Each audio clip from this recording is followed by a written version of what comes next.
welcome to this very special virtual Restoring Hope breakfast. There are people joining us today from all over the world. Thank you for filling this huge virtual room for the thousands served by the Center for Victims of Torture. I'm Patricia, and I'm honored to welcome you today. If you've been a guest at our Restoring Hope breakfast before, you know that this year is a bit different. Even though we aren't all together in that huge, beautiful room, I know that we are together in our hearts. The COVID-19 pandemic has taken a lot from each of us these past months. It's taken our sense of safety and normalcy. It's taken our ability to connect face to face. What it hasn't taken is our ability to witness the impact the Center for Victims of Torture has on survivors. And I can personally tell you, it has not taken away hope for life after torture. I know a thing or two about life after torture because I am a survivor. I was fortunate to work with CVT to find my hope and healing. Last year, I had the honor of speaking at this event. Many of you were there as I shared some of the most difficult times in my life, fleeing xenophobia and violence in South Africa. Sitting in an immigration detention center with my son Thabiso as he turned 1. Dealing with ongoing depression, anxiety, and thoughts of suicide. I also shared with you how through all the pain, I was being planted like a seed. Being planted to rise to my true greatness. CVT helped me find the confidence to be the woman I am today. Every single day, I continue to use the tools I learned at CVT. One of the most difficult side effects from this pandemic has been the flashbacks to when Thabiso and I were in the immigration detention center. I want to be clear. Being under stay-at-home orders is not the same as being locked up in detention. But there were some similarities for me, like having to cope with almost constant fear and anxiety. I have to stop myself from panicking every time my husband Greg leaves the house for work. I have to figure out how to manage distance learning for Thabiso. Just as it has been for many of you, for me and my family, it has been very stressful. Those tools I learned from CVT, especially the tapping exercises and deep breathing, helped me to return to a state of calm. I tell myself over and over, this too shall come to an end. Today, we are here to celebrate the work, the healing work at CVT. You receive some updates, and we plan to show you what your support means to survivors around the world. It's important that you understand the powerful impact that you make possible. And now, some important thank yous.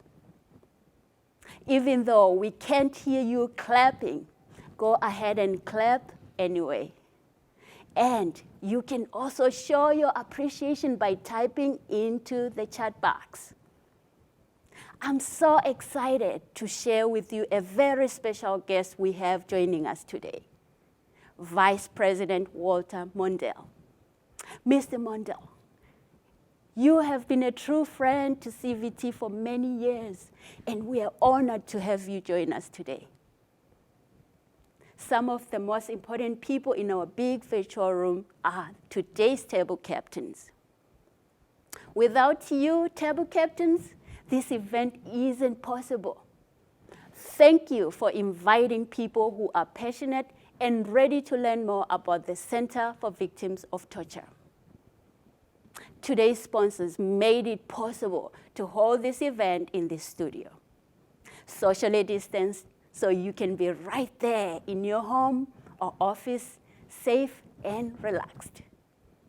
Thank you to our premier sponsor, Integrated Direct Marketing. IDM has demonstrated that business and human rights can go hand in hand. Thank you to our supporting and associate sponsors that you see listed here. Because of the generosity of these special sponsors, all of the contributions that you make today will go directly to support life-changing and life-saving care for survivors of torture. Thank you. In just a moment, Kurt Gehring, CVT's Executive Director, will share some inspiration and updates. But first, we have a short video to get you thinking about the survivors CVT serves. As you're watching, I invite you to think about how you would answer this question. What are you willing to stand up for? He practiced his faith. She worked for human rights. He refused to participate in the torture of others. She's a lesbian. He attended a political protest. She opposed the president in power. He spoke out against corruption. She is an ethnic minority.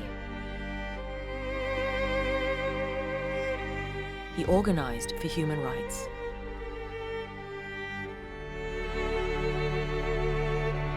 She wore pants.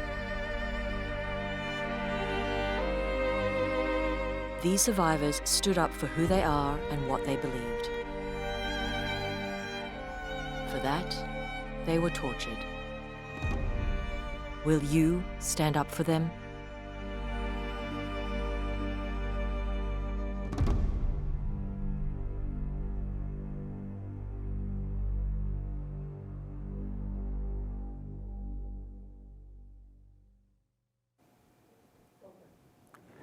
Hello, I'm Kurt Gehring, Executive Director of the Center for Victims of Torture. Thank you for joining us today. You may have heard the phrase, stand up for what's right, even if you're standing alone. Standing up for survivors of torture is absolutely right. And fortunately, you are not alone. There are nearly 1,400 people joining us today, as together we stand up for torture survivors. This gives me incredible hope. We stand with millions of others around the world who believe that as a calculated assault on human dignity, torture is abhorrent and repulsive, and it is also a pandemic. In the midst of such horror, hope is real. What does it mean to stand up for survivors of torture? It means knowing that survivors like Patricia and Blaize, who you'll hear more from in a moment, carry deep physical and psychological wounds from their torture, scars that are both visible and invisible. That all of our clients are in urgent need of expert care. That recovering from torture and healing from its wounds is a long and difficult journey, but healing is possible. And it means believing that you and I have the ability to help a survivor regain hope. The vast majority of men, women, and children we work with were tortured simply for standing up for what is right. My hope is you will not look away. You will act. What began 35 years ago in a small house on the University of Minnesota campus, the Center for Victims of Torture, has grown into the largest organization of its kind in the world. Our work has expanded into research, training, and advocacy. But today, we're going to focus on healing, on rebuilding lives, on restoring hope. The common thread weaving all these areas of our work together is a passion and commitment for standing up for what is right. For so many survivors, standing up for what's right comes at great personal cost, like it did for Ajite. Ajite's in his mid-30s from a Central African country. He participated in a peaceful protest and was tortured by government forces. Knowing he wasn't safe in his country anymore, he began a long, dangerous, and traumatic journey. He made it to Central America, where he was tortured again, raped, and repeatedly beaten by both government authorities and smugglers along the way. And twice, he was left for dead. But Ajite didn't give up his struggle to survive. Through sheer determination, he made it to the US-Mexico border and asked for asylum. But instead of finding refuge, he was treated like a criminal. He was put in immigration detention for nearly 6 months. He was held in shackles, along with mothers and fathers with crying children, or who had had their children ripped from their arms. Ajite was held until he posted bond of $6,000, money he had to borrow. Today, Ajite is deeply in debt, unable to get permission to work, and vulnerable to even more exploitation. Still, he considers himself lucky. He connected with CVT and has begun another long journey, this time a journey to rebuild his life. Ajite said recently, "It is only CVT who could help me. CVT is the only family I have left." Walking alongside survivors like Ajite as they rebuild their lives has been and will always be the heartbeat of CVT. It's how we stand up for what is right. To do this will take nearly $25 million this year. But the truth is, that's simply not enough. For each survivor at CVT, there are thousands more in need of and waiting for specialized care. This is what keeps me awake at night. In the US, it takes CVT $10,000 a year to provide care and support for a single survivor like Ajite. Just $833 a month to offer individual and group mental health care and help with everyday needs like enough food to eat, a safe home, a stable job, and so much more.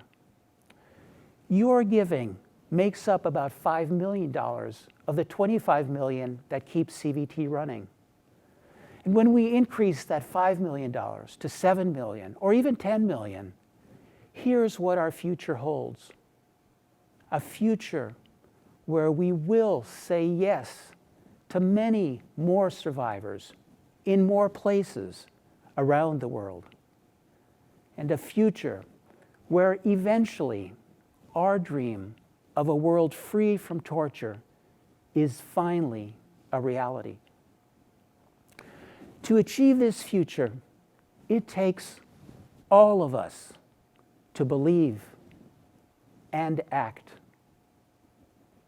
Every day at CVT, we look challenges squarely in the face, knowing that, given the determination and financial resources, we will stand up for what is right in our own backyard and in every corner of the world.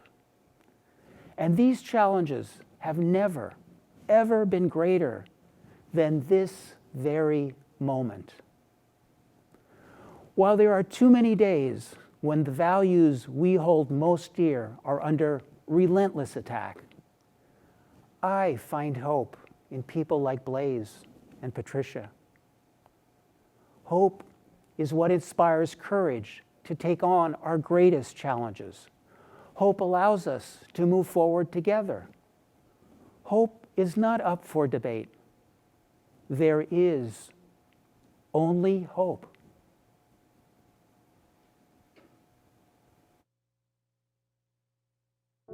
My name is Blaize. I was born in Central Africa.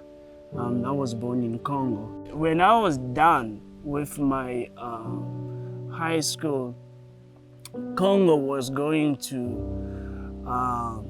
a turmoil. We had a dictator and he closed all the university. We said, this is unfair, and we started marching. The march was brutally stopped, and we found ourselves in the situation which you don't want to know.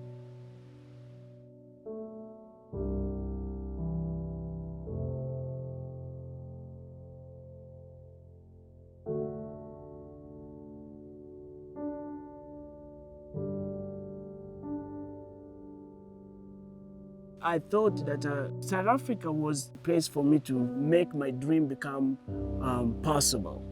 I became a consultant. I learned how to start getting business interview, and I did that for 5 years or 6 years.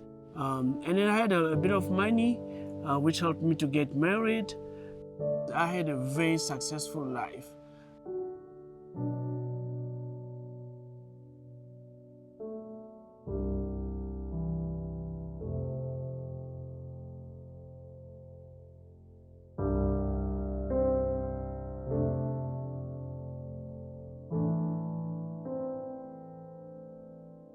And it was awful, it was bad, it was evil, it was truly traumatizing. It was impossible anyway for me anymore to live that with everything which we were going through. And I decided to leave. Hope and my plan was to come with my family. But it wasn't possible. Sometimes you need to sacrifice for your family, and that's what I did.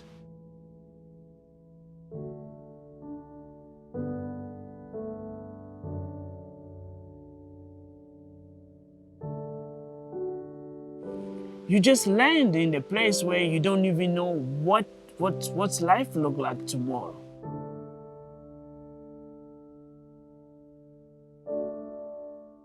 I remember them sitting at Advocate for Human Rights, and they tried to contact CVT.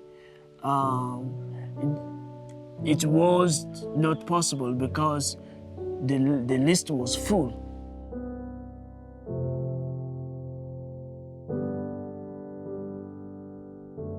But after a while, then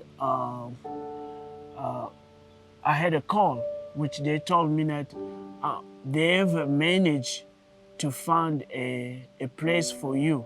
When I'm walking in, I felt something I will never forget. I felt it when I walked in. First of all, I saw fruit and mangoes.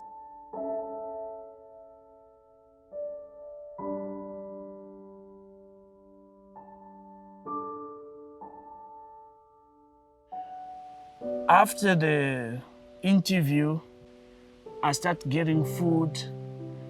I started receiving medications. It started stabilizing me. So they start healing your mind and start healing your body by giving you those basic needs. And what to me, what was more important, and especially the mind. And whatever I was struggling with it in my mind starts being like someone knows what you're struggling with and start dealing with it. So my sense of becoming a human starts coming. Then I say, is it possible for me to be a Blaize again? You know what I mean?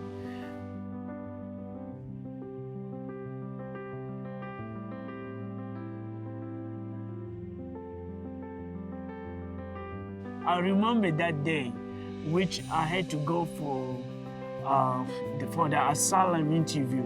I remember going with CVT social worker. She's watching me, and I start feeling the strength. There's nothing beautiful in life than doing something to make a difference in other people's life. What CVT did, they've made a difference to me. Now there is a sense of life. There is a hope which this organization starts giving me.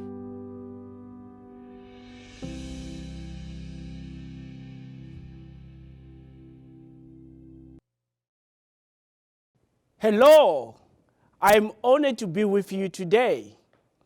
Last year, like many of you, I watched as Patricia bravely stood before us and shared her story.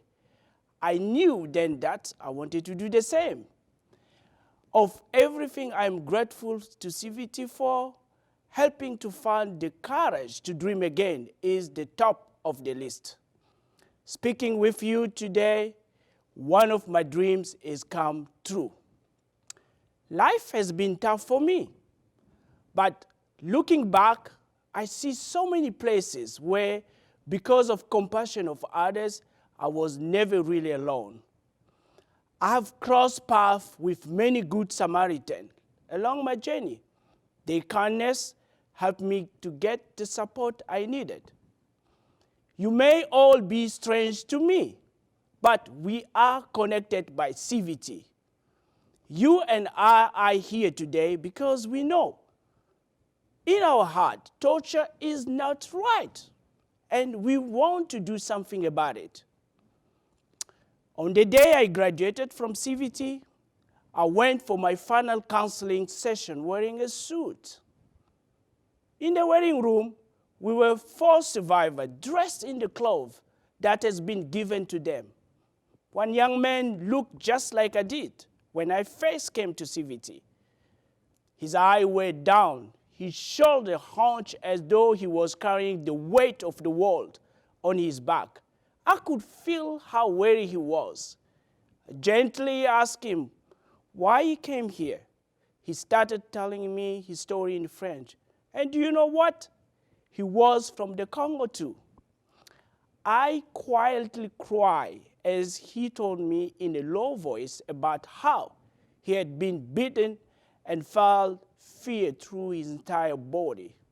The other people waiting in the room were from Somalia, Togo, and Palestine. I had once been in the same shoes as they were that day, feeling hopeless, uncertain about tomorrow. That's when I promised to myself, CVT has a lot to do. I will be doing something for these people.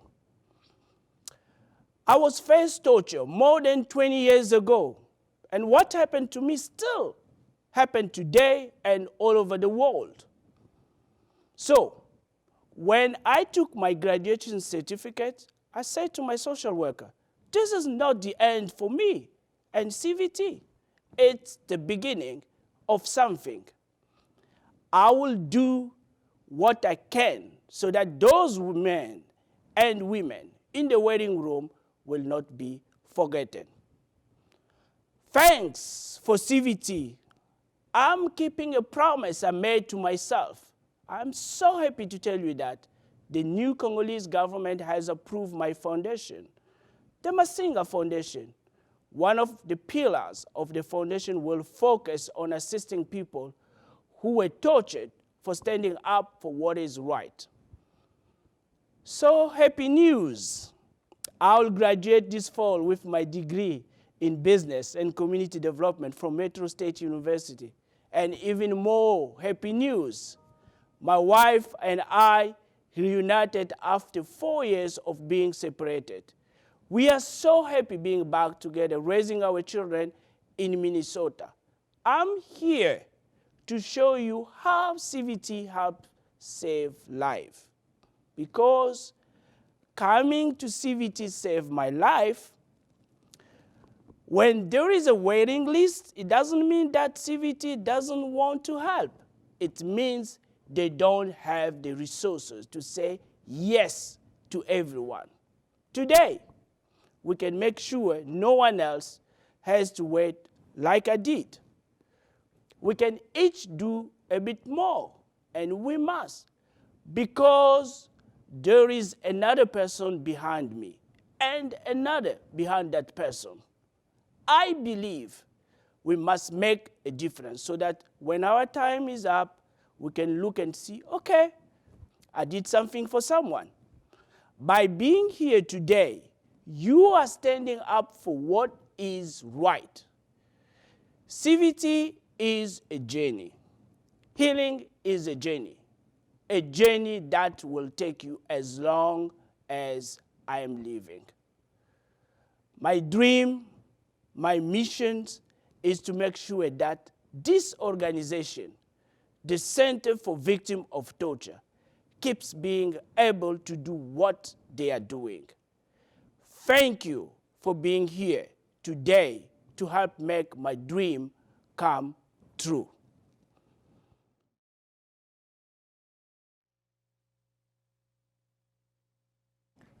Wow. Thank you, Blaize, for sharing your story with us today. What courage you have. Hello, I'm Darla Cashian. I met many of you last year when I had the privilege of inviting your financial contributions, just as I am today. Some of you may know that my grandparents were victims of torture, having survived the Armenian genocide. Before coming to the United States, my grandparents crossed the desert to a Syrian refugee camp, the victims of unspeakable crimes. CVT wasn't around when my grandparents were tortured, but I'm so glad they're here today for people like Patricia and Blaize and their families. So I'm an optimist, perhaps to a fault, because last year I thought, how fantastic would it be if we never had to do this again? Yet here we are, and I just can't get it out of my head that Blaize was placed on a waiting list when he needed CVT the most. He was alone, in pain, frightened, and at his most vulnerable. But you and I know that when there's a waiting list, it's not because CVT doesn't want to help. As we heard from Kurt, for each survivor of torture, there are thousands more with no place to turn except CVT. Kurt asked us not to look away today. He asked us to act. So what can we do? Together, we can make certain that CVT has the financial resources to say yes to as many survivors as possible. Our giving makes up about $5 million of the $25 million budget that keeps CVT running. And we learned that when we increase $5 million to $7 million or even $10 million, things change.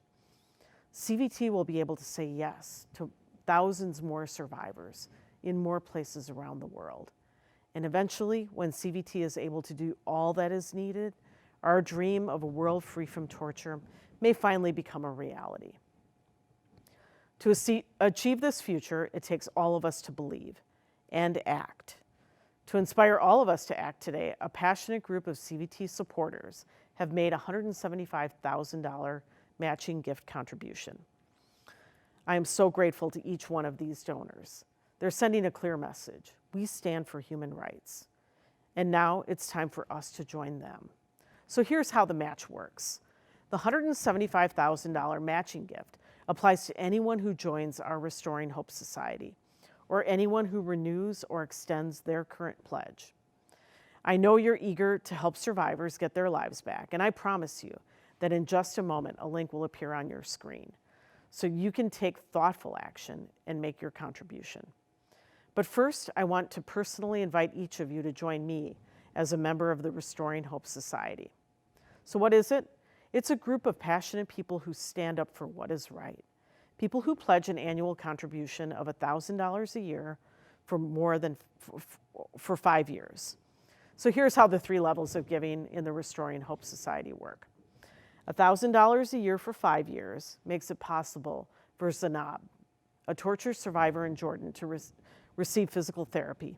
Just $84 a month makes certain that she has regular therapy to reduce her debilitating chronic pain so she can hold her child.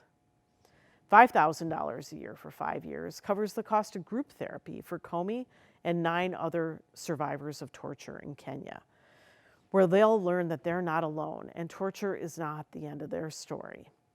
And finally, $10,000 a year for 5 years provides care and support to a single torture survivor in the US, like Blaize. Your gift of $10,000 a year will help one person put the trauma of their past behind them and look forward to a life filled with opportunity. When we make a 5-year commitment, we make it possible for CVT to say yes to more survivors. Before we share the contribution link, let's take a look at what you'll see when you click on the link. To become a new Restoring Hope Society member, click on the first box. Once a year, we invite you to join the Restoring Hope Society. Today, your new contribution and 5-year pledge will be matched dollar for dollar. For those of you who are already Restoring Hope members, click the second box. When you increase or extend your pledge today, that new portion of your pledge will be matched. You'll be able to enter the amount that you want to increase your gift by or the number of years you want to pledge. A special thank you to the 80 people who are already Restoring Hope Society members. I invite each one of you to make a gift towards your current pledge today by clicking on this box. For those of you who would like to make a contribution at another level, click on the third box. And the fourth box is if you want to do something different. Donate stock, gift through your IRA, or mail a check, or direct a gift through your donor-advised fund. If you fill out this form, it'll put you in touch with the helpful staff of CVT. Well, while I'd like to welcome every one of you to the Restoring Hope Society, I understand that you might not be able to do that today. No matter what number you type into the donate page, know this: your gift matters. You matter. Today, our job was to inspire you to take action, to inspire you to allow CVT to say yes again and again and again. So we're putting up the donation page link up, and you're deciding how you're going to put your values into action and stand up for survivors of torture. I want to ask you one question. Is today the day that you accept Blaize's challenge to each one of us to do a little more, to make a difference? Is today the day you choose to do something big? And if not today, what day? And if not us, who is going to do this? So you'll see the link to give on your screen now. If you don't see the pop-up, go ahead and click on the red box at the top of your screen that says, "Help a survivor get their life back." And if all else fails, we'll put the link in the chat. Thank you for choosing to show up today. Thank you for standing up for what you believe in and for what is right. And thank you for the contributions that you're making today. Darla, thank you for inspiring so many of us to take action. You're welcome. Wow. Humbled does not even begin to express what I'm feeling right now. Thank you for joining us today. Thank you for your time and your financial support so we are able to say yes to more survivors. The Center for Victims of Torture rebuilds lives, and you make that possible. Thank you for standing up for what is right and standing alongside CVT. Thank you for helping survivors of torture find their hope again. Bye-bye.